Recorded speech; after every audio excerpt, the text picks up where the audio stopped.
해가 지지 않는다던 나라에 해가 졌습니다. 그것도 한때 자기들이 식민지로 부리던 인도와 우리 한국한테 줄줄이 따라잡히면서 말이죠. 선진국 간호사가 무료 급식소 앞에 줄을 서는 나라. 이게 정말 우리가 알던 그 선진국이 맞을까요? 영국은 노르웨이와 똑같은 출발선에 서 있지만 스스로 5번의 선택으로 여기까지 걸어왔습니다. 오늘 그 5도화선을 하나씩 풀어드리고 마지막엔 한국은 과연 어디까지 안전한지 같이 따져보겠습니다. 먼저 믿기 어려운 장면 하나를 보겠습니다. 2022년 초 인도가 영국을 제쳤습니다. 한 나라의 경제 규모를 보여주는 명목 GDP에서 인도가 영국을 처음으로 앞선 겁니다. 인도가 어떤 나라였습니까? 불과 1947년까지 영국의 식민지였던 나라입니다. 100년 가까이 영국의 지배를 받던 옛 식민지가 단 한 세대 만에 본국을 따라잡고 넘어선 겁니다. 지배하던 나라가 지배받던 나라에게 추월당하는 역사가 거꾸로 뒤집힌 순간이었습니다. 남의 나라 이야기처럼 들리신다면 우리 이야기를 해보겠습니다. 1953년 전쟁이 막 끝난 직후 한국의 1인당 소득은 67달러였습니다. 당시 세계에서 가장 가난한 나라였습니다. 그때 영국은 이미 우리가 감히 올려다보지도 못할 선진국이었습니다. 그런데 지금은 어떻습니까? 한국은 그 영국과 어깨를 나란히 하는 수준까지 따라왔습니다. 세계 최빈국에서 출발한 나라가 한 세기도 안 되는 사이에 그 영국 바로 옆까지 올라온 겁니다. 놀라운 건 우리가 빨리 달린 것도 있지만 영국이 제자리에 멈춰섰기 때문이기도 합니다. 영국이 멈춰섰다는 말이 과장처럼 들리실 겁니다. 그래서 영국 사람들의 실제 삶을 들여다보겠습니다. 영국에는 무료로 식료품을 나눠주는 푸드뱅크라는 곳이 있습니다. 2010년만 해도 한 해 배포 건수가 약 4만 건이었습니다. 그런데 2024년에는 290만 건으로 늘었습니다. 10몇 년 만에 70배 넘게 폭증한 겁니다. 무려 11초에 한 건씩 식료품 꾸러미가 나간다는 뜻입니다. 더 충격적인 건 그 줄에 서 있는 사람들이 누구냐는 겁니다. 우리가 흔히 생각하는 실업자가 아닙니다. 멀쩡히 직장에 다니는 간호사, 학교에서 아이들을 가르치는 교사, 화재 현장에 뛰어드는 소방관입니다. 정규직으로 매달 월급을 받는 사람들이 그 월급으로는 먹고 살 수가 없어서 무료 급식줄에 서는 겁니다. 일을 해도 가난한 사람들, 영국에서는 이들을 워킹 푸어라고 부릅니다. 집을 사는 일도 점점 남의 이야기가 되고 있습니다. 영국에서 한창 일할 나이인 25세에서 34세 청년 중에 자기 집을 가진 비율은 1990년대 중반만 해도 약 65%였습니다. 그런데 지금은 약 27%까지 떨어졌습니다. 거의 반토막이 난 겁니다. 예전 같으면 셋 중 둘이 내 집을 가졌는데 지금은 넷 중 하나만 겨우 가지는 셈입니다. 왜 이렇게 됐을까요? 한 가지 숫자가 모든 걸 설명합니다. 영국 노동자의 실질 임금은 2008년 금융위기 이후 16년 동안 사실상 한 푼도 오르지 않았습니다. 16년간 임금 정책.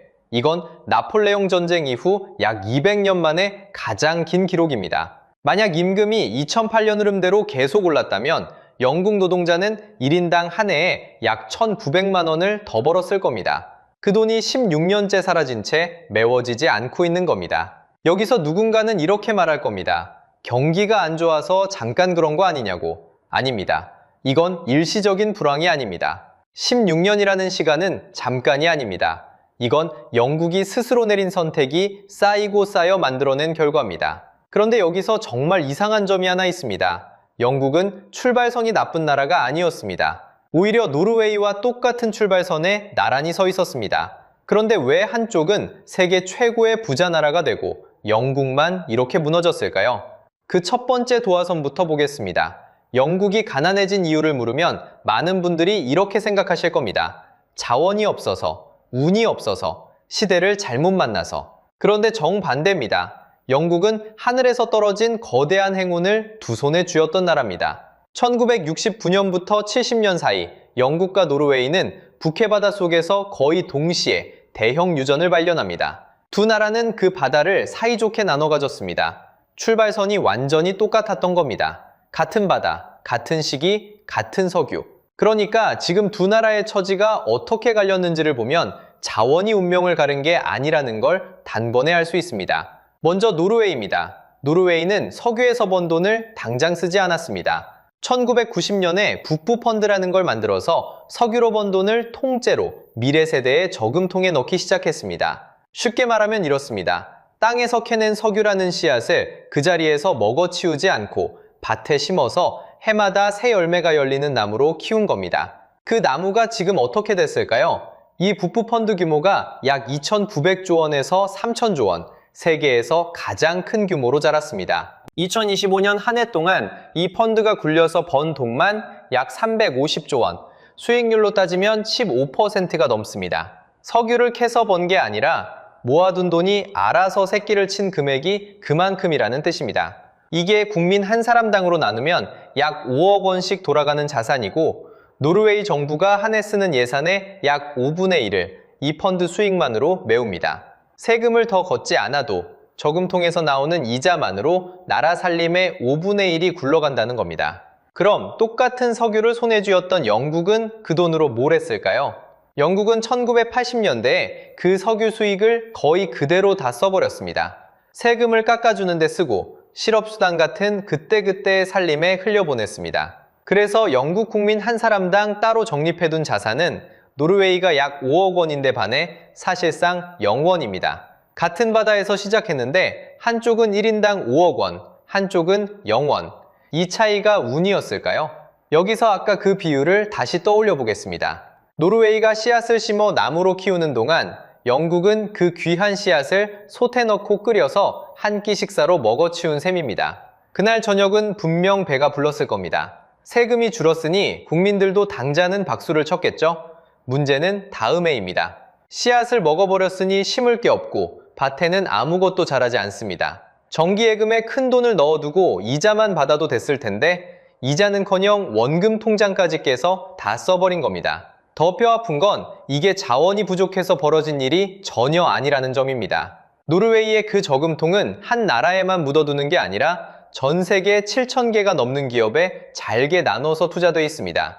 한 군데가 휘청여도 전체는 끄떡없도록 설계한 겁니다. 결국 두 나라를 가른 건 땅속에 묻힌 석유의 양이 아니었습니다. 그 돈을 당장 먹어치울 것이냐, 미래가 먹을 나무로 키울 것이냐 하는 제도의 설계, 딱 그 한 끗 차이였습니다. 자, 그런데 영국의 진짜 비극은 여기서 끝이 아닙니다. 가진 돈을 다 끄여먹은 것까지는 그렇다 칩시다.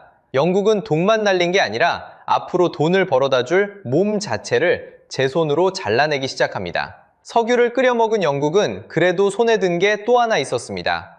바로 세계에서 가장 먼저 산업혁명을 일으킨 나라, 공장의 나라라는 자부심이었습니다. 그런데 영국은 그 공장마저 자기 손으로 부숩니다. 숫자로 보면 이렇습니다. 1970년에 영국 경제에서 제조업이 차지하는 비중은 약 30%였습니다. 나라가 버는 돈의 3분의 1을 공장이 만들어냈다는 뜻입니다. 그런데 2024년 이 숫자는 약 8%까지 떨어집니다. 50년 만에 3분의 1 토막이 난 겁니다. 다른 나라가 빼앗아간 게 아닙니다. 영국이 스스로 문을 닫았습니다. 1980년대 영국은 탄광을 닫고 철강소를 닫고 자동차 공장을 닫았습니다. 그리고 그 빈자리를 런던의 금융가, 우리가 흔히 시티라고 부르는 곳으로 채우기로 합니다. 손에 기름 묻히는 일은 그만두고 컴퓨터 앞에서 돈을 굴려 돈을 버는 쪽으로 나라의 방향을 통째로 틀어버린 겁니다. 여기서 잠깐 생각해 볼 게 있습니다. 금융이 나쁘다는 얘기가 아닙니다. 문제는 균형입니다. 한 나라의 경제를 사람 몸에 비유하면 제조업은 근육이고 금융은 그 근육이 만들어낸 에너지를 굴리는 일에 가깝습니다. 그런데 영국은 근육을 다 떼어내고 그 자리에 지방만 채웠습니다. 겉보기엔 런던의 빌딩 숲이 화려해 보여도 정작 무언가를 만들어내는 힘, 위기가 닥쳤을 때 버텨주는 근육은 사라진 겁니다. 근육은 없고 지방만 잔뜩 낀 경제, 영국이 선택한 길이 바로 이것이었습니다. 그 결과가 어디서 가장 아프게 드러났을까요? 영국 하면 떠오르는 자동차들, 그 명품 브랜드들의 운명입니다. 롤스로이스와 벤틀리는 1998년에 각각 독일 회사로 넘어갑니다. 그리고 2008년 제규어와 랜드로버가 한 회사에 팔립니다. 그 회사는 인도의 타타라는 기업이었습니다. 여기서 잠시 멈춰서 이 장면이 무슨 의미인지 짚어보겠습니다. 인도는 19세기부터 20세기 중반까지 약 200년 동안 영국의 식민지였습니다. 영국이 지배하던 땅이었죠. 그런데 그 인도의 기업이 한때 자기를 지배했던 나라의 가장 자랑스러운 자동차 브랜드를 통째로 사들인 겁니다. 이건 누가 누구를 비웃을 일이 아닙니다. 인도가 잘못한 것도 영국이 벌을 받은 것도 아닙니다. 그저 한쪽은 만드는 힘을 키웠고 한쪽은 그 힘을 내다 팔았을 뿐입니다. 그 선택의 차이가 한 세대만에 지배하던 자와 지배받던 자의 자리를 이렇게 바꿔놓았습니다. 구조가 만들어낸 씁쓸한 역설입니다. 사실 이 위기의 신호는 훨씬 전부터 켜져 있었습니다. 1976년 영국은 나라 살림이 거덜나서 IMF에 손을 벌립니다. 구제금융을 받은 겁니다. 우리 한국이 1997년 외환위기 때 IMF에 갔던 그 일을 영국은 그보다 무려 20년이나 앞서 겪었습니다. 한때 해가 지지 않던 제국이 세계에서 가장 먼저 공장을 돌리던 나라가 자기 곳간이 비어 국제기구에 돈을 빌리러 갔다는 겁니다. 공장을 부순 대가는 이렇게 일찍부터 청구서로 날아오고 있었습니다. 그런데 여기서 멈추면 절반만 본 겁니다. 영국은 이 상처에 스스로 소금까지 뿌렸었습니다. 석유를 끓여 먹고 공장까지 팔아치운 영국에게 그래도 마지막 안전장치는 하나 남아 있었습니다. 바로 유럽이라는 거대한 시장이었습니다. 인구 5억 명이 국경 없이 물건을 사고 팔던 그 시장 안에 영국도 한자리를 차지하고 있었죠. 그런데 영국은 그 문을 스스로 닫기로 합니다. 2016년 6월 23일 영국은 유럽연합을 떠날지 말지를 국민투표에 붙였습니다. 결과는 떠나자가 51.89%, 남자가 48.11%였습니다. 100명 중 52명이 문을 닫자고 손을 든 겁니다. 표 차이는 손에 꼽을 만큼 작았지만 결정은 되돌릴 수 없었습니다. 여기서 정말 곱씹어 볼 대목은 따로 있습니다.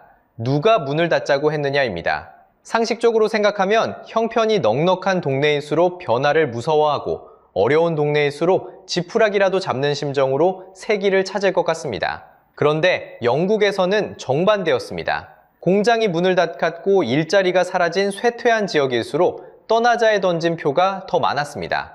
대표적인 곳이 한때 조선업으로 이름을 날렸던 썬더랜드입니다.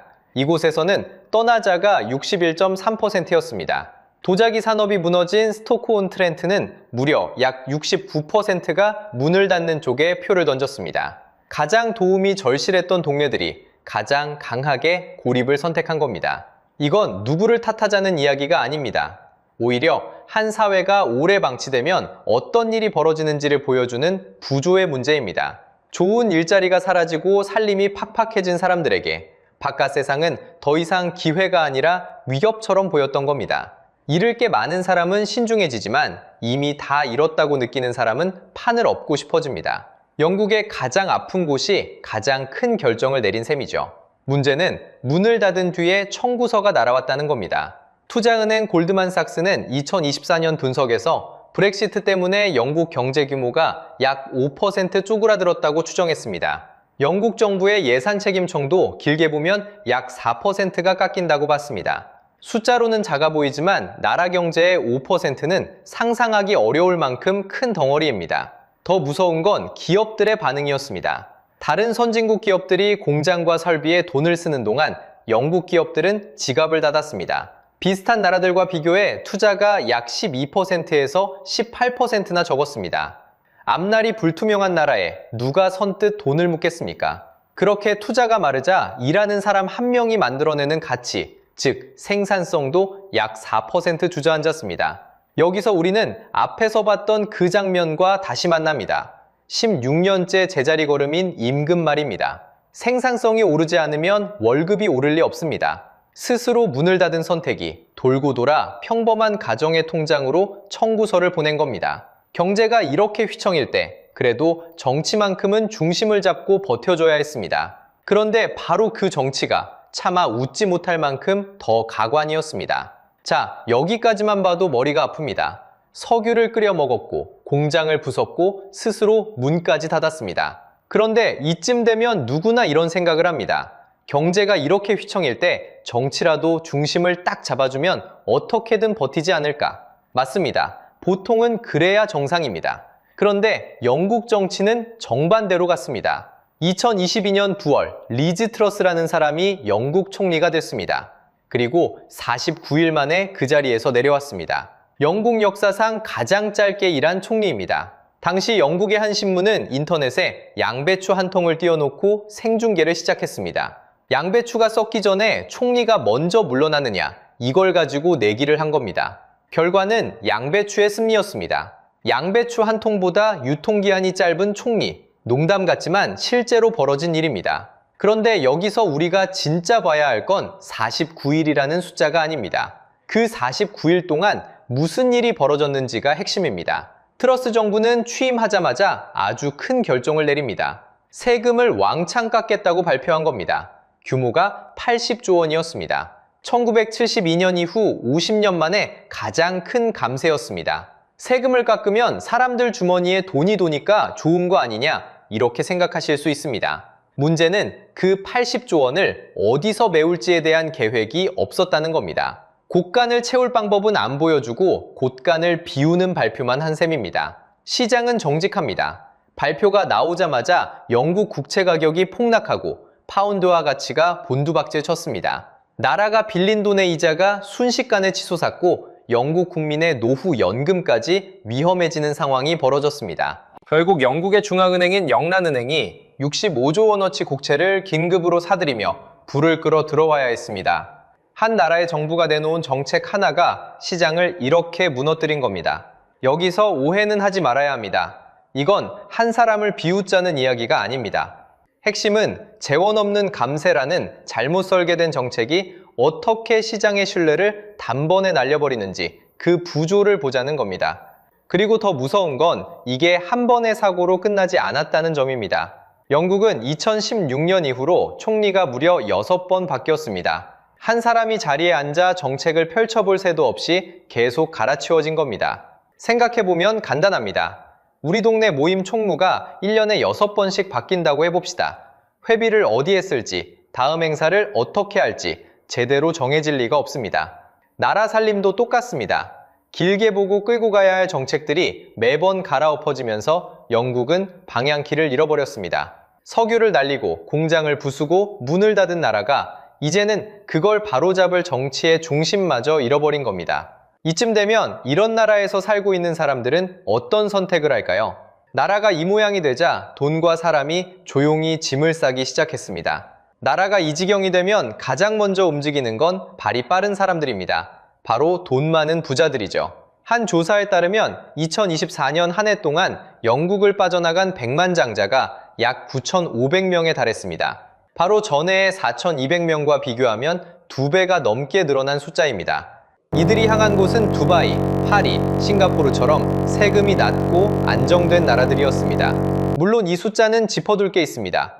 백만장자 이동 통계는 집계 방식을 두고 학계에서 논쟁이 있는 수치라 9,500명을 글자 그대로 받아들이기보다 부자들이 영국을 떠나는 흐름이 분명히 빨라졌다는 신호로 읽는 게 맞습니다. 그런데 더 무서운 건 떠나는 사람만 있는 게 아니라는 겁니다. 아예 출발선에서 멈춰선 청년들이 늘고 있습니다. 일도, 공부도, 직업훈련도 하지 않는 청년을 영어로 니트라고 부릅니다. 영국에서 이 니트 청년이 2026년 초 기준 약 101만 명까지 늘었습니다. 16세에서 24세 사이 청년의 약 13.5%, 그러니까 7명 중 1명꼴입니다. 떠날 능력이 있는 사람은 떠나고 남은 청년은 의욕을 잃는 겁니다. 이게 왜 무서운 악순환이냐면요.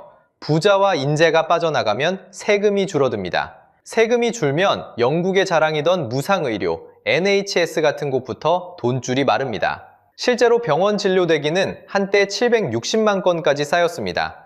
의료가 무너지면 살기가 더 팍팍해지고 그러면 또 사람이 떠납니다. 빠져나간 돈이 다음 사람을 밀어내는 구조인 셈이죠. 자, 여기까지 보면 영국 이야기는 그냥 절망입니다. 그런데 정말 답이 없을까요? 같은 갈림길에서 정반대 길을 고른 나라들이 있습니다. 먼저 미국입니다. 미국은 영국과 정반대로 공장을 다시 불러들이는 선택을 했습니다. 약 70조 원 규모의 반도체 지원법과 500조 원 규모의 기후 에너지 정책으로 공장을 자기 땅에 끌어모았죠. 삼성이 텍사스에, 대만 TSMC가 애리조나에 공장을 짓고 우리 배터리 회사들도 줄줄이 미국으로 건너갔습니다. 공장이 곧 중산층의 일자리라는 걸 미국은 영국의 실패에서 배운 겁니다. 아일랜드는 또 다른 길을 갔습니다. 법인세를 12.5%로 유럽 평균의 절반 수준으로 확 낮춰서 애플, 구글 같은 거대 기업의 유럽 본사를 통째로 끌어왔습니다. 다만 여기엔 솔직한 단서가 붙습니다. 아일랜드의 화려한 1인당 소득 수치에는 다국적 기업의 회계 착시가 잔뜩 끼어 있어서 실제 국민이 체감하는 살림은 통계만큼 화려하진 않습니다. 그러니 세금만 낮추면 된다는 식으로 단순하게 베낄 일은 아닙니다. 그리고 우리가 앞에서 본 노르웨이가 있죠.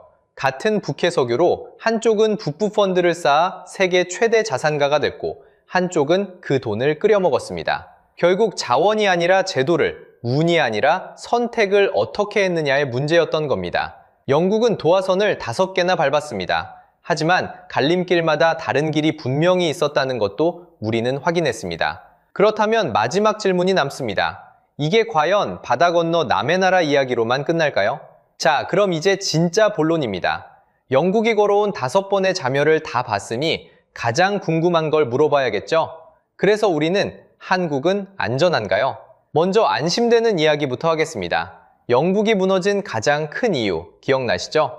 공장을 부수고 금융만 키운 겁니다. 제조업 비중이 30%에서 8%로 쪼그라들었습니다. 그런데 한국은 정반대입니다. 한국 제조업이 경제에서 차지하는 비중은 약 27.6%, 경제협력개발기구 회원국 가운데 2위입니다. 제조업 강국으로 불리는 독일이 20%, 일본도 20%대인데 한국이 그보다 높습니다. 영국 8%와 비교하면 거의 3배가 넘죠. 게다가 우리는 한 다리로 서 있지 않습니다. 반도체, 자동차, 배터리, 조선까지 돈 버는 기둥이 여러 개로 나뉘어 있습니다. 영국이 런던 금융 하나에 모든 걸 걸었다가 휘청인 것과는 출발선 자체가 다릅니다. 나라 살림도 그렇습니다. 영국은 빚이 경제 규모와 맞먹는 수준 약 102%까지 불어났습니다. 한국은 약 50.7%입니다. 영국의 절반 수준이죠. 위기가 와도 버틸 체력이 아직 남아있다는 뜻입니다. 여기까지만 보면 우리는 영국 걱정할 처지가 아닌 것 같습니다. 그런데 여기서 멈추면 또 절반만 본 겁니다. 영국이 무너질 때 가장 무섭게 울린 경고음이 뭐였습니까? 사람이 줄어드는 거였죠. 그 영국의 출산율이 1.41명입니다. 그런데 한국은 0.75명입니다. 영국이 비명을 지른 그 숫자의 절반입니다. 세계에서 가장 낮습니다. 영국은 100년에 걸쳐 천천히 무너졌습니다.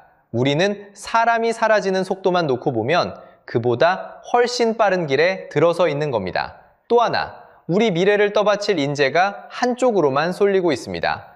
2026학년도 서울대 자연계 정시에서 등록을 포기한 학생이 180명, 최근 5년 만에 가장 많았습니다.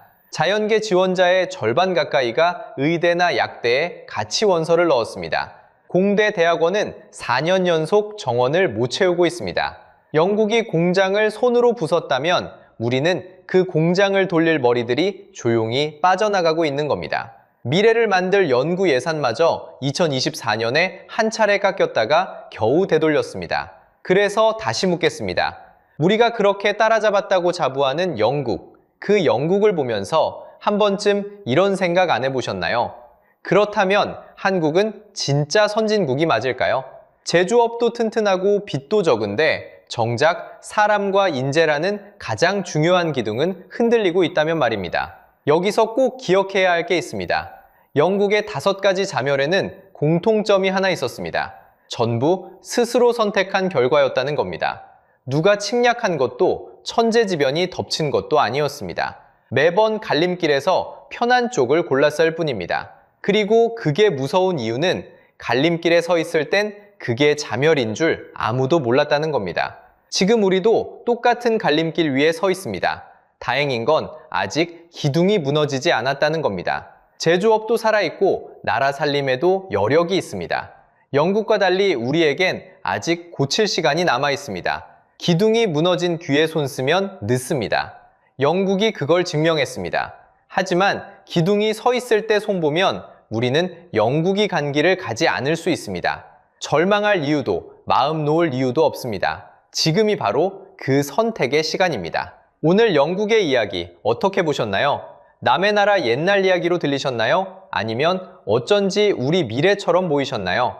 여러분은 한국이 안전하다고 보시나요? 댓글로 여러분의 생각을 꼭 남겨주세요. 어느 쪽이든 좋습니다. 이런 이야기를 함께 깊게 나누고 싶으시다면 구독과 좋아요로 다음 영상에서 또 만나면 좋겠습니다. 긴 영상 끝까지 함께 해주셔서 정말 감사합니다. 한국부터 줄게요, 제발. 지금 중동이 한국 앞에서 이 말을 하고 있습니다. 거꾸로 된 것 같죠? 근데 진짜 이유가 따로 있습니다. 한국은 석유 한 방울 안 나는 나라입니다. 그런데 2026년 지금 사우디도, UAE도, 쿠웨이트도 우리 원유 한국부터 받아주세요 라며 줄을 서고 있습니다. 호르무즈 해협이 막혀도 전 세계가 원유 부족에 떨어도 한국으로 가는 배는 멈추지 않습니다. 왜일까요? 뉴스에서는 절대 안 알려주는 중동이 한국에 매달리는 4가지 진짜 이유를 지금부터 하나씩 풀어드리겠습니다. 첫 번째 이유부터 말씀드리겠습니다. 중동이 한국에 매달리는 진짜 이유. 그 시작은 놀랍게도 싸구려 찌꺼기를 금덩어리로 바꾸는 한국의 정유 기술입니다. 많은 분들이 이렇게 생각하십니다. 원유는 그냥 다 원유 아니냐고요. 땅에서 뽑아낸 검은 기름, 배럴당 얼마에 거래되는 그 원유. 그런데 여기에 엄청난 오해가 있습니다. 중동에서 나오는 원유, 특히 한국이 가장 많이 사오는 두바이유는요, 황성분이 많고 무거운 고유황 중진류입니다. 쉽게 말씀드리면 끈적하고 지저분하고 냄새나는 원유입니다. 이걸 그냥 태우면 환경규제에 걸려서 아무 데도 못 팝니다. 정제 안 된 중동 원유는 사실상 싸구려, 찌꺼기에 가깝습니다. 그럼 이 찌꺼기가 어떻게 휘발유가 되고 경유가 되고 비행기 기름이 될까요? 바로 여기서 한국이 등장합니다. 한국 정유사에는 고도화 설비라는 게 있습니다. 이름이 좀 어렵죠? 쉽게 비유하자면 염색 공장입니다. 누더기 같은 싸구려 원단을 명품 옷감으로 염색해서 뽑아내는 공장. 한국 정유사는 이 설비로 중동의 끈적한 중진류를 휘발유, 경유, 항공유, 나프타 같은 고부가 제품으로 바꿔냅니다. 문제는 이 기술의 격차가 상상 이상이라는 겁니다. 수치로 보여드리겠습니다. 2022년 기준 한국 정유사 고도화율입니다. 현대오일뱅크 40.6%, GS칼텍스 34.4%, SO일 33.8%, 즉 한국은 30%대 후반에서 40%대를 찍고 있습니다. 그럼 다른 나라는요? 일본과 중국이 20% 초반입니다. 원유를 직접 뽑아내는 사우디와 러시아는 놀랍게도 10%대에 머물러 있습니다.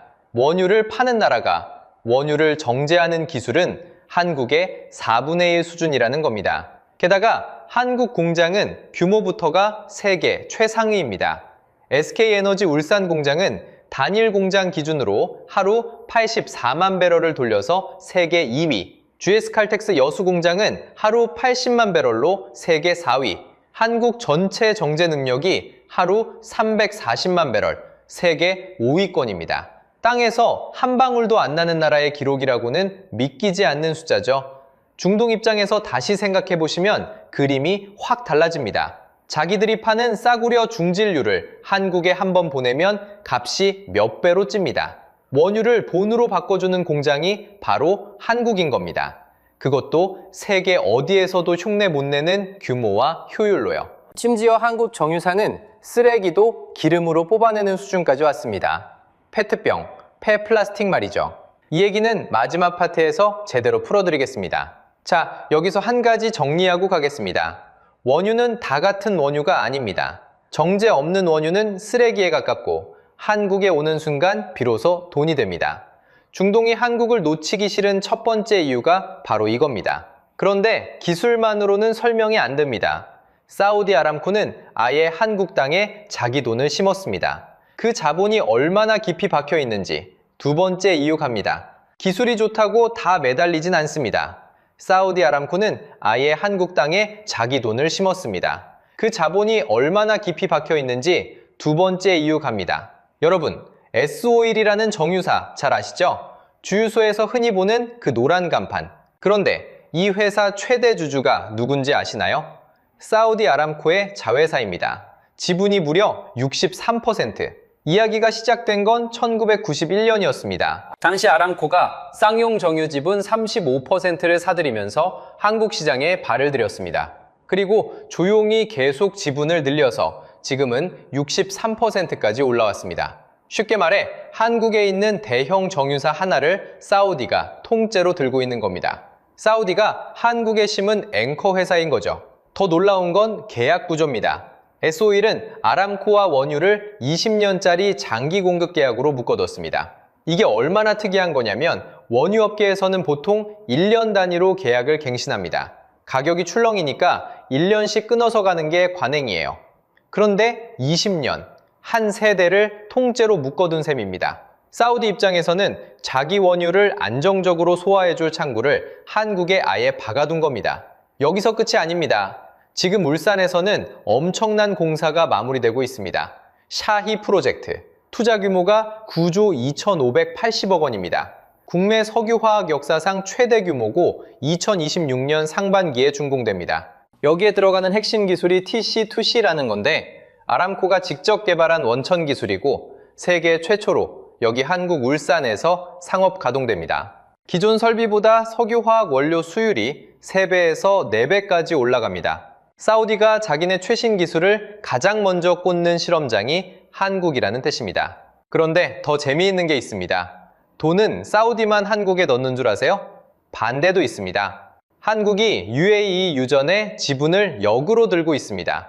GS에너지가 2015년 아드녹 원쇼와 지분 3%를 인수했고 KNOC와 GS에너지는 에일다프라 페트롤리움이라는 유전 지분을 40%나 갖고 있습니다. 한 방울도 안 나는 나라가 산유국 유전 지분을 들고 있는 거예요.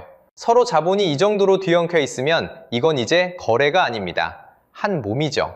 정리하면 이렇습니다. 중동 입장에서 한국은 외국이 아닙니다. 아시아 수출 허브에 박아둔 자기 자산입니다. 아람코 63%, 20년 계약, 9조 2,580억. 이 세 숫자가 그 증거입니다. 그런데 돈만 투자했으면 그냥 비즈니스죠. 사실 중동은 한국에 그보다 훨씬 더 이상한 걸 맡기고 있습니다. 석유 자체를요. 자기 나라 창고에 두는 게 아니라 한국 창고를 빌려서 쌓아두고 있는 겁니다. 돈까지 심어놨으면 그냥 투자라고 할 수 있습니다. 그런데 중동은 거기서 한 발 더 나갔습니다. 한국에 석유 그 자체를 맡기고 있거든요. 자기 나라 창고도 있고 가까운 아시아에 다른 허브도 있는데 왜 굳이 한국까지 와서 원유를 쟁여놓는 걸까요? 이게 바로 중동이 한국에 매달리는 세 번째 이유입니다. 지금 한국 비축기지 안에는 사우디, UAE, 쿠웨이트 이 세 나라의 원유가 합쳐서 1,330만 배럴이 들어있습니다. 이름은 어렵게 국제 공동 비축이라고 부르는데요. 쉽게 말하면 중동이 한국 창고에 자기 금고를 열쇠까지 맡긴 셈입니다. 2023년 3월에는 UAE 국영석유회사 아드녹이 KNOC 여수기지에 400만 배럴을 맡기기로 하고 그 가운데 1차로 200만 배럴을 먼저 채웠습니다. 2024년에는 쿠웨이트 국영석유회사 KPC가 400만 배럴을 울산 비축기지에 넣는 계약을 맺었습니다. 자기네 땅이 아니라 한국 땅에 말이죠. 그런데 이 구조가 재미있는 건 양쪽이 다 이득을 본다는 점입니다. 평상시엔 KNOC가 비어있는 저장시설을 중동 국가에 빌려줍니다. 한국은 가만히 앉아서 외화로 임대료를 받는 거죠. 그럼 중동은 왜 한국을 고를까요? 아시아 수출 허브를 확보하는 겁니다. 중국, 일본, 동남아 어디든 한국 창고에서 배 한 번만 띄우면 바로 닿으니까요. 여기까지만 보면 그냥 창고 임대 사업입니다. 진짜 핵심은 그 다음입니다. 위기가 터지면 한국은 그 창고 안에 들어있는 원유를 제일 먼저 사올 수 있는 우선 구매권을 가집니다. 평소엔 집주인으로서 임대료를 받고 위기 때엔 VIP 고객으로서 먼저 사는 구조. 창고직이랑 VIP 손님, 이 두 개를 동시에 하는 셈입니다. 이중 구조라는 게 바로 이겁니다. 그래서 2026년 4월에 벌어진 장면이 의미가 깊습니다. 4월 3일 구윤철 부총리가 주한 UAE 대사 관저에서 GCC 6개국 주한 대사들을 한자리에 만났습니다. 사우디, UAE, 쿠웨이트, 카타르, 오만, 바레인. 여기서 원유, 나프타, 요소 같은 핵심 자원을 계속 대달라고 요청했고요. GCC 대사단은 한국에 최우선 공급한다 라고 공식으로 답했습니다. 그냥 외교적 인사말이 아닙니다. 이미 한국 창고에 중동 원유가 들어있고 그 원유에 한국이 우선 구매권을 갖고 있으니까 말로만 약속한 게 아니라 구조로 약속된 겁니다. 생각해보면 신기한 장면입니다. 한국은 세계 4위 원유 수입국입니다. 2024년에만 10억 2,800만 배럴을 수입했고 그중 69.1%가 중동산이었습니다. 숫자만 보면 한국이 중동에 매달려야 정상입니다. 그런데 현실은 반대로 돌아갑니다. 중동이 먼저 한국 창고를 찾아와 금고를 맡기고 위기 때는 한국부터 드리겠다라고 말합니다. 이게 바로 1980년대부터 쌓아올린 정제기술과 샤이 같은 자본 투자 위에 국가가 설계한 에너지 안보 구조가 얹히면서 만들어진 오늘의 모습입니다. 그런데 이 구조가 정말 버티는지, 말로만 우선 공급인 건 아닌지 2026년 4월 지금 진짜 시험대에 올라 있습니다. 호르무즈 해협이 막혔거든요. 세계에서 바다로 나가는 원유의 20%가 지나가는 그 길목입니다. 그리고 한국이 수입하는 원유의 95%가 바로 이 호르무즈를 통과합니다. 의존도 69.1%에 통로 95%. 이론상 한국이 가장 먼저 흔들려야 할 나라입니다. 그런데 실제로는요, 한국행 배가 멈추지 않았습니다. 마지막 네 번째 이유가 지금 이 순간 한국이 어떻게 버티고 있는지를 보여줍니다. 기술, 자본, 창고까지. 여기까지만 해도 엄청난데 한 가지가 더 남았습니다. 바로 지금 이 순간 2026년 4월의 호르무즈 해협입니다. 한국이 수입하는 원유의 95%가 이 좁은 해협 하나를 지납니다. 뉴스만 보면 등골이 서늘해지는 수치입니다. 호르무즈가 막히면 한국은 끝 아니냐고 생각하실 수 있습니다. 그런데 실제 벌어진 일을 보면 이야기가 완전히 달라집니다. 2026년 4월 9일 사우디 동서송유관이 피격당했습니다. 하루 130만 배럴이 통째로 날아갔습니다. 사흘 뒤인 4월 12일 사우디는 하루 700만 배럴 수송 능력을 복구했다고 발표했습니다. 그리고 4월 20일 호르무즈 봉쇄 이후 처음으로 해협을 통과한 초대형 유조선 VLCC가 바로 한국행 배였습니다. UAE에서 원유 100만 배럴을 싣고 부산으로 오고 있죠. 같은 기간 대통령 특사단은 원유 2억 7,300만 배럴과 나프타 210만 톤을 확보해왔습니다. 4월 12일 산업부 장관은 공식 브리핑에서 이렇게 말했습니다. 비축유 방출 없이 4월과 5월을 견딜 수 있다. 이게 어떻게 가능했을까요? 답은 한국이 깔아둔 208일치 전략 비축유에 있습니다. IEA 국제에너지기구가 회원국에 권고하는 비축일 수는 90일입니다. 한국은 그 2배가 넘는 208일치를 쌓아뒀습니다.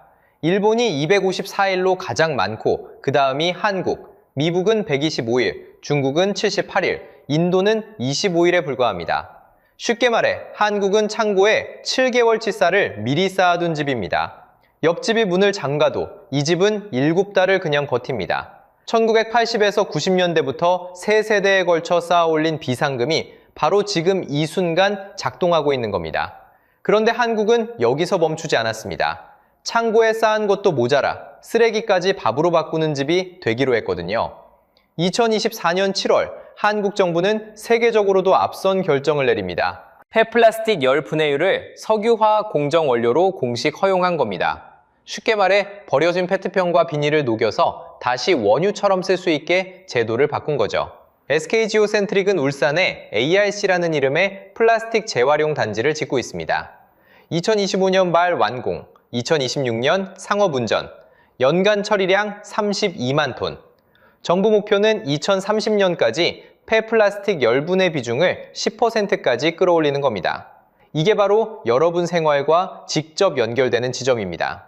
여러분이 오늘 저녁에 생수 한 병을 다 드시고 라벨을 떼고 안을 한번 헹궈서 투명 페트병 수거함에 넣어주시면 그 한 병이 울산 AIC에 모입니다. 거기서 열 분해유로 바뀌고 한국 석유화학 공장의 원료로 들어가고 다시 플라스틱과 섬유와 포장재가 되어 2024년 기준 479억 달러, 우리나라 총 수출의 약 7%를 담당하는 석유 제품 수출품으로 나갑니다. 반대로 라벨도 안 떼고 안에 뭐가 든 채로 버리면 그 한 병은 원료가 못 됩니다. 그냥 쓰레기로 끝납니다. 페트병 한 장이 국가 경쟁력이라는 말이 괜한 말이 아닙니다. 그래서 중동이 한국을 보는 시선이 이렇습니다.